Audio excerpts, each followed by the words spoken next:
Seorang pria yang mengalami gangguan kejiwaan atau ODGJ berinisial LLT membunuh tetangganya di Desa Adabang, Kecamatan Tite Henda, Flores Timur, NTT pada Minggu 29 September 2024.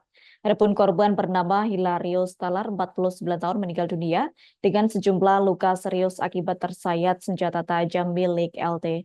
Usai membunuh tetangganya, nyawa ODGJ itu pun melayang di tangan ayah kandungnya dan LT pun juga ditebas ayahnya yang menggunakan senjata tajam yang sama. Untuk informasi selengkapnya akan disampaikan langsung oleh rekan wartawan Tribun Flores, Paul Kabelen. Silakan untuk laporan lengkapnya. Baik, selamat siang rekan Kadila. Eh, Orang dengan gangguan jiwa atau ODGJ berinisial LLT mengamuk sambil membawa senjata tajam, lantas menebas seorang warga bernama Hilarius Talar, usia 49 tahun, warga Dusun Tanamean, Desa Adabang, Kecamatan Titihena, Kabupaten Flores Timur, Nusa Tenggara Timur pada Minggu 29 September 2024 kemarin. Serangan brutal dengan senjata tajam jenis parang itu membuat Hilarius tewas dengan sejumlah luka sayatan di bagian perut, dada, tangan hingga kepala. Setelah kejadian itu, pihak Polres Flores Timur bersama Kasat Lantas, Kasat Reserse dan Kriminal atau Kasat Reskrim mendatangi TKP untuk melakukan penyelidikan awal, termasuk memeriksa sejumlah saksi. Sementara akibat dari serangan bertubi-tubi, eh, nyawa dari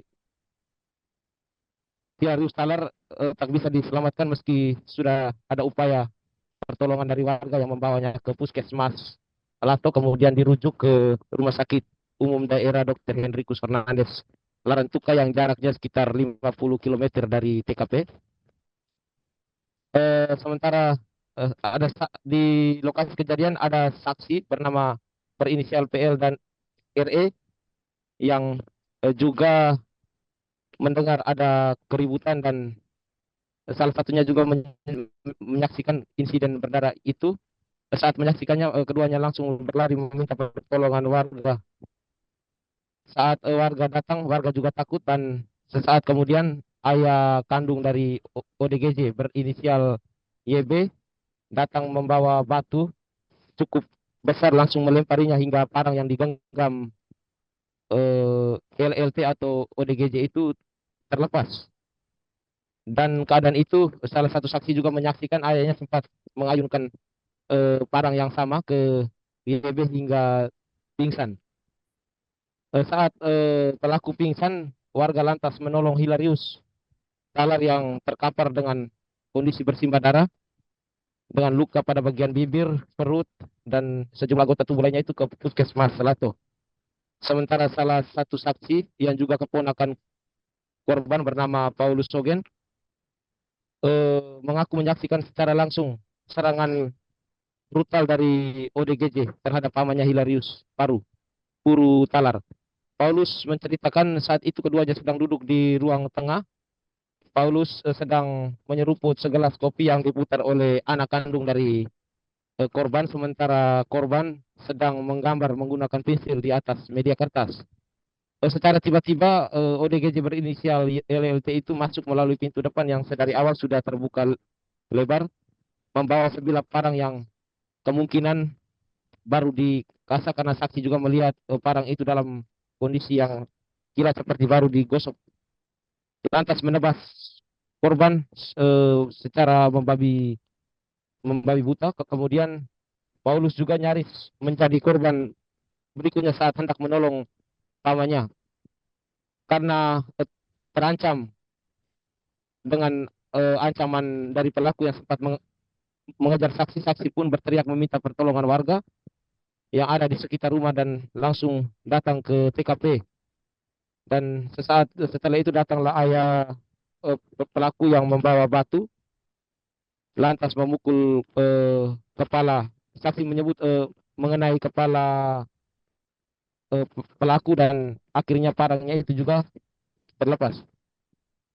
Dan kemarin hari Senin tanggal 30 September 2024, Tribun Flores juga datang ke lokasi kejadian mengikuti ibadat penguburan dari kedua warga yang tewas, salah satunya ODGJ. Disaksikan secara langsung bahwa rumah warga atau korban Hilarius Talar ini dengan ODGJ itu berjarak sekitar beberapa meter. Keduanya hanya terpaut jarak sekitar 10 meter atau tetangga rumah. Karena lokasi rumah korban menjadi TKP pembunuhan yang kini dipasang garis polisi untuk kepentingan penyelidikan, maka ibarat untuk korban hingga penguburan berlangsung di rumah paman bapak bungsunya yang berjarak sekitar 100 meter dari TKP. Dan setelah penguburan korban Hilarius Talar, ibarat penguburan selanjutnya yaitu kepada pelaku itu sendiri, yaitu ODGJ berinisial LLT, yang berlangsung sekitar 1 jam setelah penguburan, sekitar pukul 2 waktu Indonesia Tengah. Banyak warga yang datang eh, melayat di rumah duka korban, sementara ada beberapa warga juga yang pergi ke rumah pelaku untuk melangsungkan ibadat penguburan. Informasi terakhir yang diperoleh dari Kepolisian Resor Polres Timur, beberapa saksi sudah diperiksa dan selanjutnya juga akan diperiksa tambahan untuk mencari bukti-bukti tambahan. Dan hingga kini belum ada eh, tersangka atau pelaku yang ditahan di Polres. Dan beberapa hari ke depan proses pemeriksaan akan kembali berlangsung. Salah satunya itu juga polisi akan memeriksa ayah kandung dari ODGJ yang berinisial YB, yang disebut-sebut ataupun dari cerita para saksi sempat eh, memakai benda keras untuk memukul pelaku saat aksi penganiayaan. Demikian rekan Adila informasi yang dapat saya laporkan dari Flores Timur. Saya kembalikan. Baik, terima kasih untuk informasi lengkapnya. Silakan bertugas kembali. Download Tribun X sekarang, menghadirkan lokal menjadi Indonesia.